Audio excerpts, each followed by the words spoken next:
শিবন, কি অবস্থা? ঈদ মুবারক। আর আপনার কি ভাইরাল হইতে পারবো না নাকি? ঈদ মুবারক বাবা, কি অবস্থা? আলহামদুলিল্লাহ, আমি খুব ভালো আছি। এখন কথা হচ্ছে ভাইরাল হবেন আর বাপ সহ হবেন। কথা হচ্ছে আপনি চুল কবে কালার করবেন এটা আগে ঠিক করেন। হ্যাঁ, এক নম্বর হচ্ছে আপনি তাকে বলেছেন মেয়ে বিষয়, দুই নম্বর হচ্ছে আপনি তাকে বলেছেন উত্তরা হোটেলে থাকার জন্য, তিন নম্বর হচ্ছে আপনি তাকে বাবা বলেছেন, চার নম্বর তাকে আপনি চুল কালার করার জন্য সমস্ত ব্যবস্থা করেছেন, এবং তাকে তাকে থাকার ব্যবস্থা করেছেন, তাকে ভাইরাল করার ব্যবস্থা করেছেন। তার মানে কি এক মিনিট, তার মানে কষ্ট দিছি ভাই, মানুষ সবাই এই লোকেই কাজ কেমনে করে ভাই, আমার জীবনটা শেষ। ভাইরাল রোগে ধরছে কিছু কিছু হুজুরদেরও। এই যে দেখছেন না, কয়েকদিন আগে একটা বদমাইশ, কি যেন ওমর ফারুক নামে এক বদমাইশ আছে, এই যে সম্ভবত নারায়ণগঞ্জের ওইদিকে বাড়ি। এই বদমাইশটা টিকটকার, কোনো হাফেজও না, আলেমও না, কিচ্ছু না। একটা টিকটকারের সাথে ফোন আলাপ করছে যে আমরা চুল কালার করব, মানুষের সামনে বলবো আমি এখন আর ওয়াজ করব না, এখন আমি টিকটকার হয়ে যাব, নায়ক হয়ে যাব। এই কথাগুলো শোনার পরে মানুষগুলো তার কাছে, বিভিন্ন ইউটিউবাররা যাচ্ছে, ট্রেন্ডিং বিষয়ে যখন পায় ভিউজ বেশি হয়, ওদের ইনকাম বাড়ে। এইগুলো করতে করতে ভাইরাল হয়ে গেছে।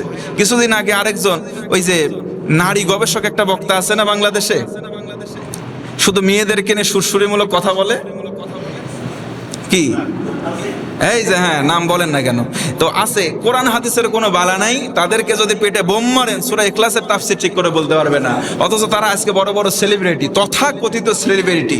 এইগুলো সম্পর্কে একটু সচেতন হবেন ভাই। যে কোনো পাত্র থেকে এলেম নেবেন না, যদি নেন তাহলে সে তো এমনিতেই বিভ্রান্তি করবে, আপনারা সবাই বিভ্রান্তিতে পড়বেন। একটু সতর্ক হওয়ার দরকার আছে না নাই? এই ওমর ফারুক নামে এই শয়তানটা সম্প্রতি সে চুল টুল কালার করছে, এসব বেশভূষা ছেড়ে দিয়ে বলতেছে আমি নায়ক হব।